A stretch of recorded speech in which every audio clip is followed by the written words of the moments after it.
चलो मैं एक साथ बोल देता हूं तो सबको सुविधा रहेगी जय बोलने में। लेकिन जय बोलने के लिए थोड़ा आपको जोर लगाना पड़ेगा। भूख तो नहीं लगी है ना? तो दोनों हाथ उठा करके बोले बोले भारत माता की, भारत माता की, वंदे वंदे, ऋषि भूमि भारत माता की, कर्म भूमि अमेरिका की। इसकी भी जय बोलनी पड़ेगी भाई। इसने भी बहुत कुछ दिया। बहुत देर हो गई आपको बैठे बैठे। एक प्रार्थना बोलते हैं जो हम बचपन से बोलते आए, जहां से हमें प्रेरणा मिली, इंस्पिरेशन मिला। मेरे साथ बोलेंगे सब, ताली बजाते हैं। वह शक्ति हमें दो दया निधे, करे काव्य मार्ग पर डट जावे। वह शक्ति हमें दो, करे काव्य मार्ग पर डट जावे। पर सेवा पर उपकार में हम, पर सेवा पर निज जीवन सफल बना जावे। निज जीवन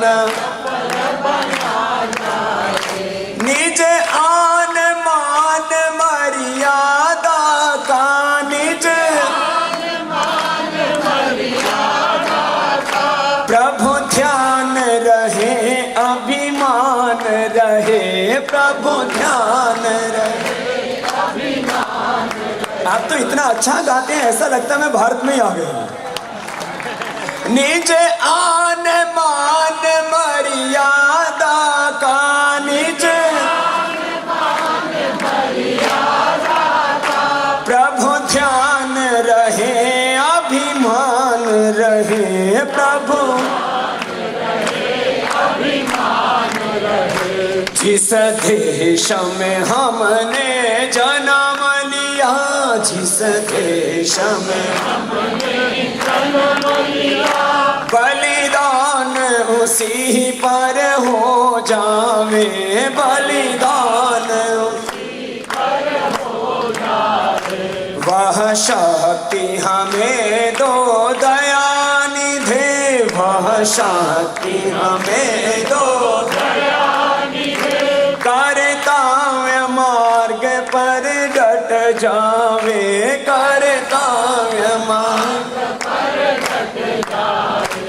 पर सेवा पर उपकार में हम, पर सेवा पर उपकार में हम, निज जीवन सफल बना जावे। निज जीवन तो आप इस बात के लिए तैयार हैं कि देश के लिए जिएंगे, और यदि देश के लिए अपने प्राणों की आहुति देनी पड़े, जैसे अभी बच्चे कह रहे थे ना लक्ष्मीबाई, मैं अपने अंतिम श्वास तक अपनी मातृभूमि के लिए लड़ूंगी, तो आप अपनी मातृभूमि के लिए गौरव रखते हैं? पक्का?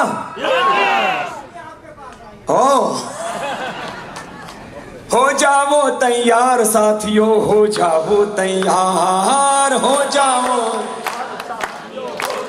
जो जो तैयार है वो बोलेंगे, और जो नहीं तैयार वो मुंह नहीं खोलेंगे। हो जाओ तैयार साथियों, हो जाओ तैयार, हो जाओ तैयार साथियों, हो जाओ तैयार। अगर देश के काम न आए, अगर देश के काम न आए तो जीवन बेकार। हो जाओ तैयार साथियों, हो जाओ तैयार साथियों। ये महामानव को याद कर रहे हैं। 1863 में जन्मा वो महापुरुष जो हमारी भारतीय धर्म दर्शन अध्यात्म और संस्कृति का गौरव है, जो देश के लिए जिया और देश के लिए सबको जीने के लिए प्रेरित किया। उत्तिष्ठता जागृत है। सब मेरे साथ बोलेंगे उत्तिष्ठता, उत्तिष्ठता। तो आप स्वयं विवेकानंद बनने के लिए तैयार हैं? अर्पित कर दो तन मन धन, मांग रहा बलिदान वतन। अर्पित कर दो, अर्पित कर दो तन मन धन, मांग रहा बलिदान वतन। अर्पित कर दो तन मन धन, उठे हुए माथे के के सम्मुख ठहर न पाती हार, हो जाओ तैयार साथियों, ओ हो जाओ तैयार साथियों, हो जाओ तैयार। कांप उठे धरती अंबर और उठा लो ऊंचा सर, कांप उठे धरती अंबर, कोटि कोटि कंठों से गूंजे, कोटि कोटि कंठों से गूंजे देश की जय जयकार, हो जाओ तैयार साथियों, हाथ उठा, ओ हो जाओ तैयार साथियों, हो जाओ तैयार, हो जाओ तैयार साथियों, हो जाओ तैयार। बोले स्वामी विवेकानंद की, महानायक की, भारत के उस युग प्रणेता की। न्यू जर्सी में नया अनुभव हो रहा है। आपके भीतर का ओज, तेज, पराक्रम, शौर्य बहुत कुछ कह रहा है। भारत में राष्ट्रीय स्वयंसेवक संघ और विदेश की धरती पर यूएसए में ये हिंदू स्वयंसेवक संघ और उसके द्वारा आयोजित उस महापुरुष की सार्ध शताब्दी जयंती पर ये कार्यक्रम बहुत कुछ कहता है। यदि राष्ट्रीय स्वयंसेवक संघ न होता तो पूरे विश्व में हिंदू गौरव के साथ खड़ा न होता।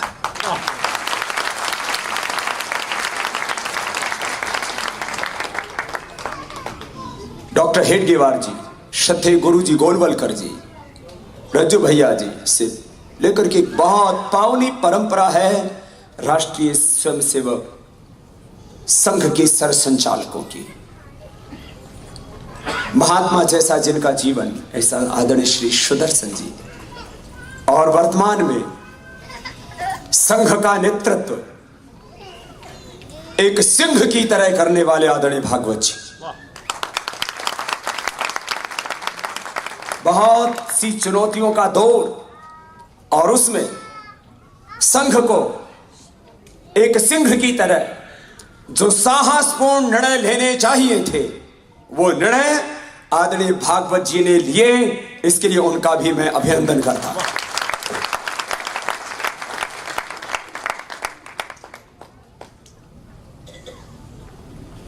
मैं धर्म और योग के बारे में बात करूंगा, लेकिन जब देश ही नहीं होगा तो धर्म नहीं होगा। और योग कौन करेगा? चारों तरफ तो भोग होगा, योग नहीं युद्ध होगा, और वो हो रहा है। इसलिए थोड़ी सी देर कुछ बातें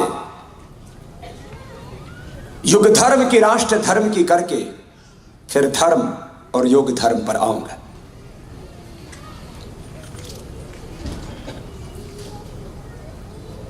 हमें अपने भारत पर गर्व है, अपने हिंदू होने पर गर्व है। अमेरिका के सिविलाइजेशन के 500 वर्ष हुए और अमेरिका ने भौतिक समृद्धि का शिखर छुआ है। हम सब उसके साक्षी। और अमेरिका की समृद्धि में भारतीयों ने भी एक बड़ी भूमिका निभाई है।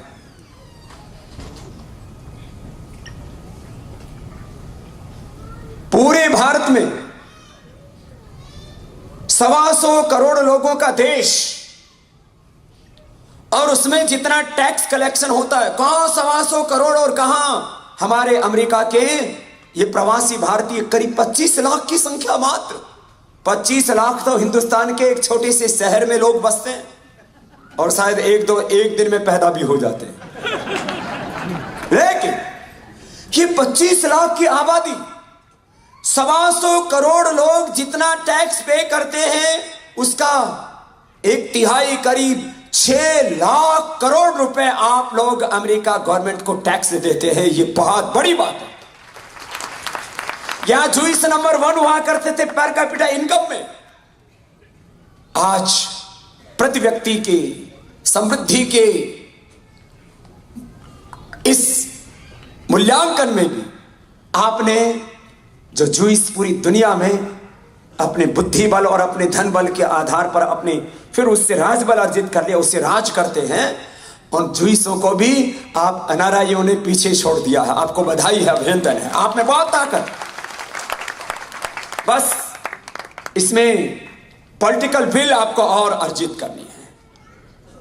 जुइस लोग आपसे कम है आर्थिक ताकत में, लेकिन वो अमेरिका की राजनीति किधर जाएगी इसको तय करते हैं। तो आप अब दो काम एक साथ करेंगे। एक तो भारत की राजनीति से आसुरी प्रवृत्ति का, रावणों और कंसों का, ताड़काओं और पोतनाओं का साम्राज्य खत्म करके वहां पर भी सत्ता के ऊपर एक नरेंद्र का राज्य हो जो नरों में श्रेष्ठ है। ये तो नरेंद्र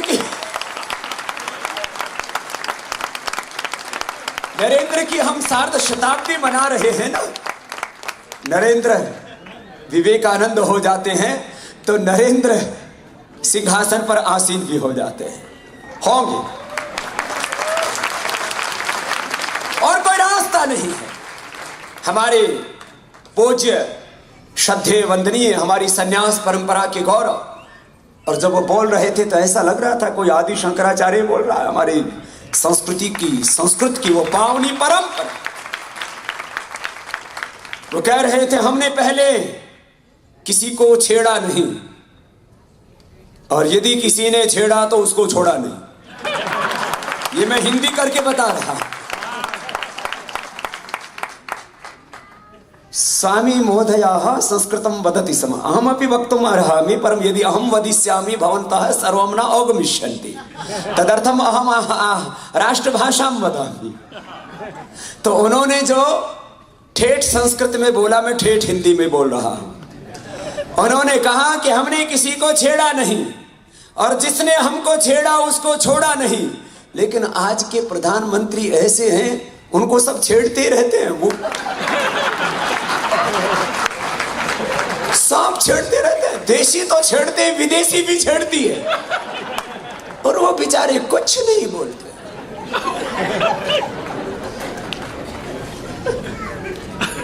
पाकिस्तान का वो नवाज शरीफ, वो भी बदमाश बन गया। उसने कह दिया एक देहाती औरत की तरह मेरी चुगली करने ओबामा के पास आ गई। आज पूरे वर्ल्ड में प्रधानमंत्री को बहनों की लुगड़ी उड़ा के और उसका फेसबुक और ट्विटर पर फोटो डाला हुआ है। क्यों? इतना कमजोर बुज़दिल हिंदुस्तान का प्रधानमंत्री हमने कभी नहीं देखा।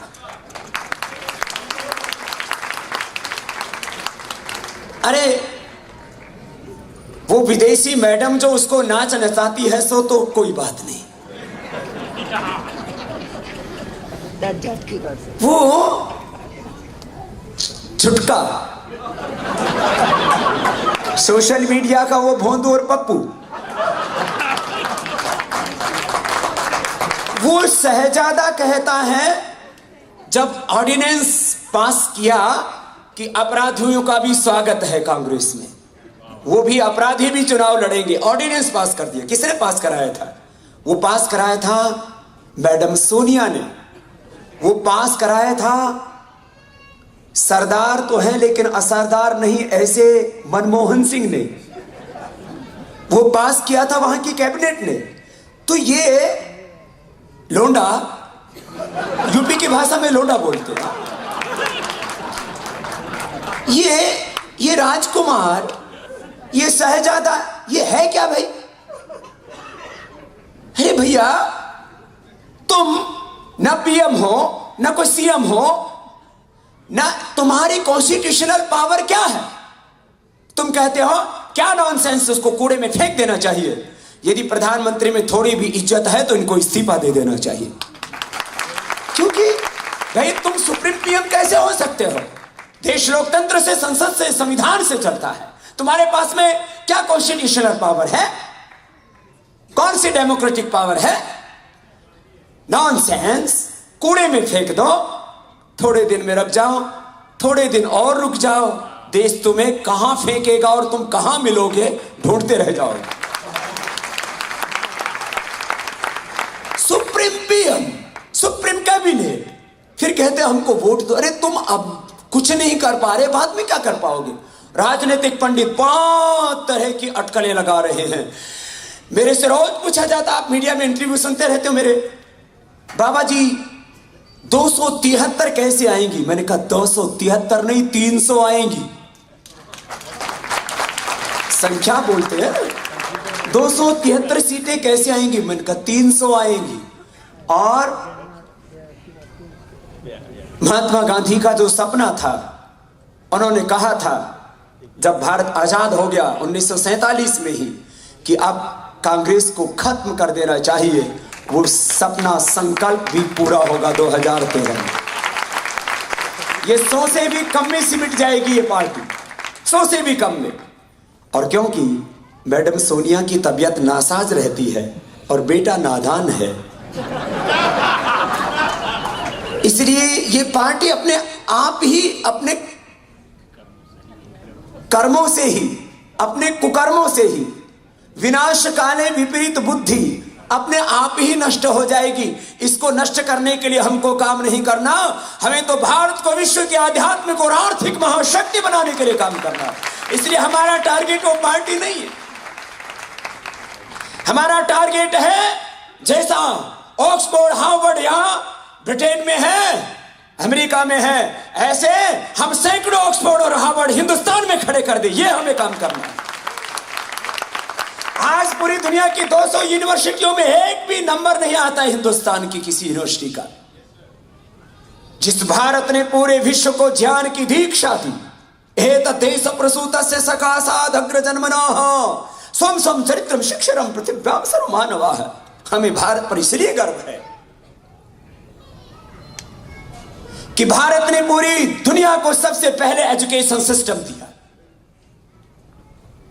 मैंने कहा 500 सालों की संस्कृति, सभ्यता और समृद्धि आप अमेरिका में देखें, 500 साल, 1400 सालों में धरती में तेल मिल गया, नहीं तो धूल उड़ा करती थी वो गल्फ कंट्रीज, सऊदी अरबिया कहां खड़ा हो गया।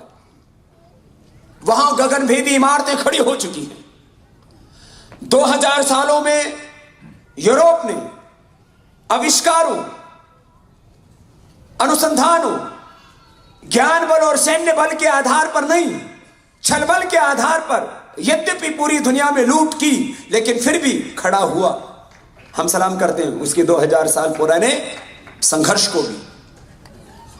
लेकिन अमेरिका के 500 वर्षों के संघर्ष और समृद्धि को, यहां की संस्कृति और सभ्यता को, मिडिल ईस्ट के 1400 और यूरोप के 2000 वर्षों को सलाम करने से पहले हम अपनी 1,96,08,53,114 वर्ष पुरानी संस्कृति पर अभिमान रखते हैं, स्वाभिमान रखते हैं।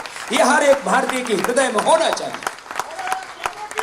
पूरी दुनिया को शिक्षा व्यवस्था, एजुकेशन सिस्टम ये भारत की देन है। पूरे वर्ल्ड को एजुकेशन सिस्टम के साथ साथ हेल्थ सिस्टम 200 साल पुरानी है। एलोपैथी 200 साल पहले तो बहुत दूर की बात है, अमेरिका में 100 साल पहले किसी को बुखार हो जाता था तो लोग खून निकालने लग जाते थे कि इसके शायद कोई गर्मी होगी, खून निकालेंगे तो ठंडा हो जाएगा। इनको बुखार का ट्रीटमेंट नहीं पता था, फीवर का, 100 साल पहले था। 200 साल पुराना मॉडर्न मेडिकल साइंस, हजारों लाखों करोड़ों वर्ष पुराना हमारा चरक शुद्ध धन्वंतरी का आयुर्वेद, पूरी दुनिया को हेल्थ सिस्टम भारत की देन है। पूरी दुनिया को जुडिशियल सिस्टम ये भारत की देन है, न्याय व्यवस्था। पूरी दुनिया को पॉलिटिकल सिस्टम ये भारत की देन है। पूरी दुनिया में फैमिली सिस्टम, यहां तो फैमिली है ही नहीं। किसी की 60-70 साल की आयु और बोलो आपकी वाइफ कितनी, बोले एक, बोले बस एक ही। यहां तो आधुनिकता और आजादी के नाम पर living relationship, free sex, homosexuality, इसका जब मैंने भारत में विरोध किया तो कितने जो होमोसेक्सुअल थे मेरे ऊपर टूट पड़े। बोले बाबा जी आपको क्या आपत्ति है? मुझे आपत्ति है। मैंने कहा तेरा बापू शादी नहीं करता तो निकम्बे तू पैदा ही नहीं। हाँ मैं सेक्सिलिटी, फ्री सेक्स। पत्रकारों ने एक बार मुझे घेर लिया, मुझे एक बड़े बड़े फंक्शनों में बुला देते, मैं चला गया। मैंने कहा कहां भी बुलाओ, जहां बुलाओ वहीं ठोकेंगे। तो वहां फंक्शन रख दिया। देश का बहुत बड़ा चैनल है, उसका नाम आज तक। मुझे बुला लिया। अब मेरे दाएं बाएं सब फ्री सेक्स वाले बैठे हुए।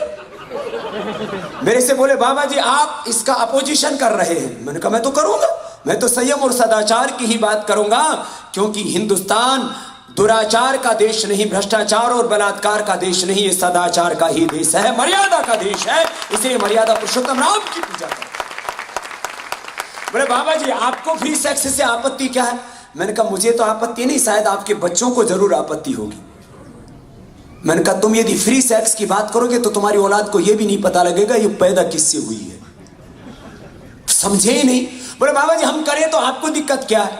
तो उसमें एक बड़ा पत्रकार था, अब उसका नाम नहीं लूंगा। मैंने कहा भैया इसकी वाइफ आई हुई है क्या? वो खड़ा कर दिया मैंने, वो बैठी हुई थी। मैंने कहा तुम्हें मंजूर है कि तुम्हारा पति फ्री सेक्स करे? बोले कभी नहीं। सारे हॉल में तालियां पिट गई, सबका मुंह बंद हो गया। आधुनिकता के नाम पर क्या क्या पशुता चल रही है। इसलिए नरेंद्र भाई मोदी ने कहा था एक दिन कि हमें आधुनिकता चाहिए लेकिन ये भारतीयता के साथ। हम आधुनिकता की समृद्धि के विरोधी नहीं, हमने तो घोषणा की है दरिद्रता को धर्म नहीं माना। यह तो अभ्युदय निश्रेयस सिद्धि सा धर्म, यह है धर्म। This is the definition of धर्म। भौतिक समृद्धि का शिखर हमारे जीवन में और दूसरी तरफ आध्यात्मिक शांति की पराकाष्ठा। प्रॉस्पेरिटी इतनी ज्यादा, वेल्थ इतनी ज्यादा हो हमारे पास में कि हम सबके जीवन में समृद्धि और खुशहाली ला सकें और भीतर से पूर्ण तृप्ति, भीतर की सभी पराधीनताओं, दुर्बलताओं से, कमजोरियों से, अपूर्णताओं से मुक्ति। ये धर्म।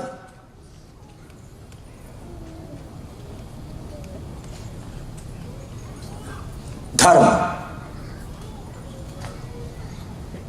इसके बारे में मैं वापस आता हूं, लेकिन थोड़ी सी देश की बात पूरी कर देता हूं। मैं कह रहा था भारत देश, उसके ऊपर गौरव होना चाहिए सबको कि सारी दुनिया को सबसे पहले संस्कृति और सभ्यता, सिविलाइजेशन क्या है, एनलाइटमेंट क्या है, पूरी दुनिया में इतिहास के नाम पर, विकास के नाम पर, आविष्कारों के नाम पर, ज्ञान परंपरा के नाम पर झूठ बोला जाता है भारत को नीचा दिखाने के लिए, भारत के लोगों में आत्मग्लानि पैदा करने के लिए। मेरे से बोलो बाबा व्यवस्था परिवर्तन कैसे होगा? मैंने कहा सबसे पहले शिक्षा व्यवस्था को बदलना पड़ेगा, उसका भारतीयकरण करना पड़ेगा। आप लोगों को अब अगला काम यहां पर भी करना है। आप लोग यदि 6 लाख करोड़ रुपए गवर्नमेंट को टैक्स देते हो तो यह भी कहना टैक्स बुक्स में यहां चेंज करें, भारत के बारे में सही पढ़ाएं। यह काम आपको करना पड़ेगा। सारे 25 लाख भारतीयों को राइटिंग में लेटर लिखना पड़ेगा कि हम इस देश के नागरिक हैं और इस देश के लिए जीते हैं और मरना पड़े तो हम मरने के लिए भी तैयार हैं, क्योंकि हमारे खून में यही शहादत है। लेकिन आप हिंदू धर्म के साथ नाइंसाफी नहीं करेंगे, अनजस्टिस नहीं। क्या हो रहा है? हिंदू धर्म को रिलीजन मान ही नहीं रहे। अरे रिलीजन से तो ऊपर की, रिलीजन तो बहुत छोटी चीज है। हिंदू धर्म तो धर्म है, ये जो रिलीजन है ये तो पंथ है। उसको क्या करें? ये तो मैथोलॉजी। यहां अल्पसंख्यकों को लाभ जो मिलते हैं वो आपको नहीं मिलते हैं, हमको लाभ नहीं पाना, लेकिन हमारी व्याख्या गलत नहीं करोगे। हमारा सम्मान, उसको हमें बरकरार रखना है। मैं कह रहा था सा प्रथमा संस्कृति विश्वारा। मेरे साथ बोलेंगे सब, सा प्रथमा संस्कृति ही विश्वारा कृण्वन्तो विश्वमार्यम अपघ्नन्तो अरावणाः। ये हमारी संस्कृति कैसी? सा प्रथमा संस्कृति विश्वार, दुनिया की सबसे पहली संस्कृति और सभ्यता भारत ने दी। और दुनिया में पहला मानव का आविर्भाव भी भारत की भूमि से ही हुआ। ये असली जीन है ना मनुष्य का, ये भी बाद में क्रॉस ब्रीडिंग होते बाकी दुनिया में पैदा हुई है, कहीं इधर उधर फैली है, अलग अलग संस्कृतियां सभ्यताएं।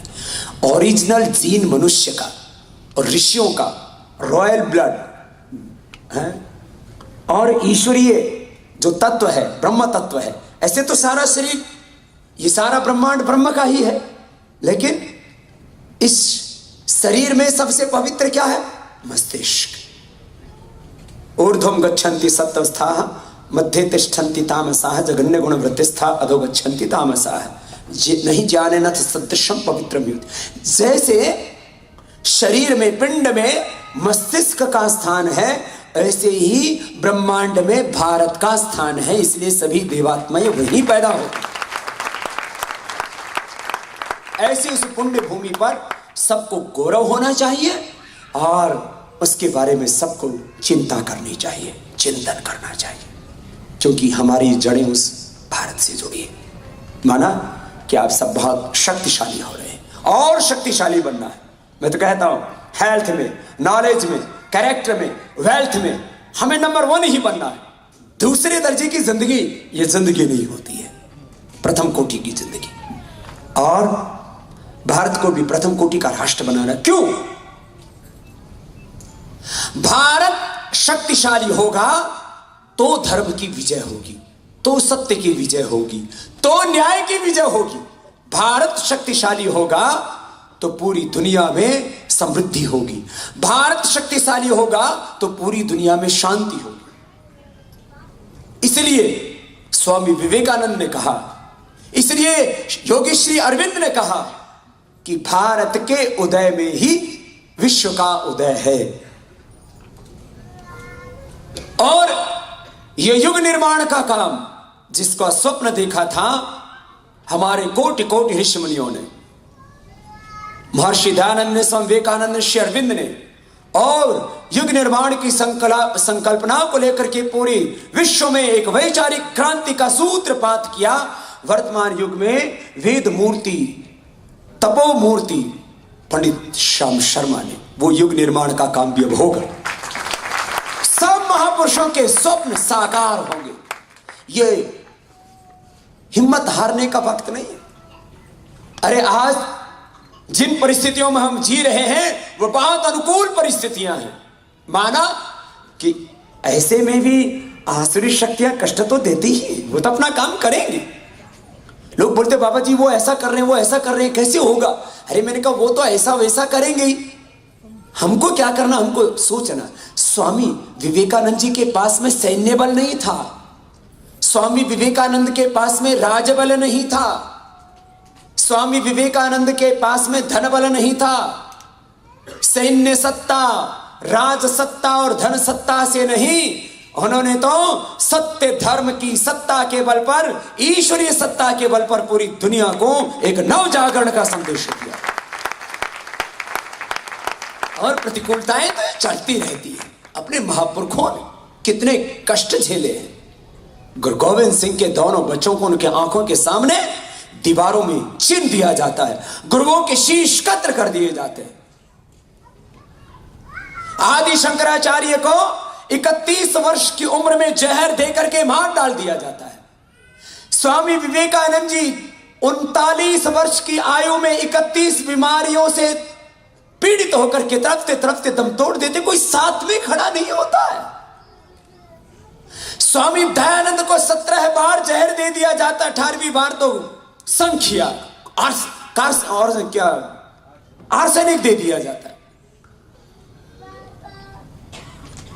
सुकरात को विष पिला दिया जाता है।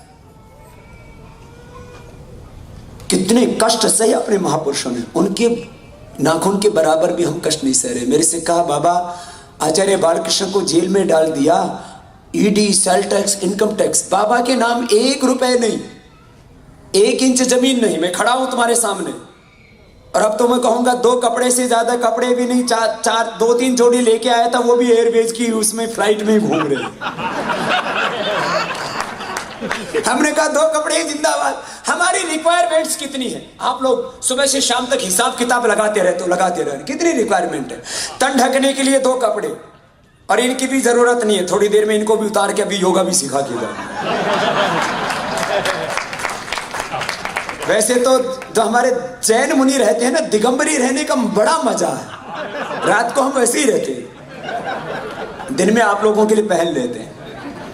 धैर्यं यास्य पिता क्षमा च जननी शांति शिरं गेहिनी सत्यं मित्रमिदं दया च भगिनी भ्राता मनः संयम शय्या भूमितलं दिशोऽपि वसनं ज्ञानामृतं भोजनं ये ते यस्य कुटुम्बिनो वद सखे कस्मात् भयं योगिनः। ऐसा जीवन जियो। कैसा जीवन? धैर्यं यस्य पिता, धैर्य आपका पिता, क्षमा मां, धैर्यं यस्य पिता क्षमा च जननी शांति शिरम गेहिनी। हमारा ये कुटुंब भी है, आप भी ऐसे बनाना, बात लाइफ को एंजॉय करोगे। हाँ, लाइफ में वाइफ से एंजॉय नहीं होता है, हम बिना वाइफ के हैं, देखो एंजॉय कर रहे हैं कि ये वाइफ और हस्बैंड तो बैंड बजाने के लिए होते हैं।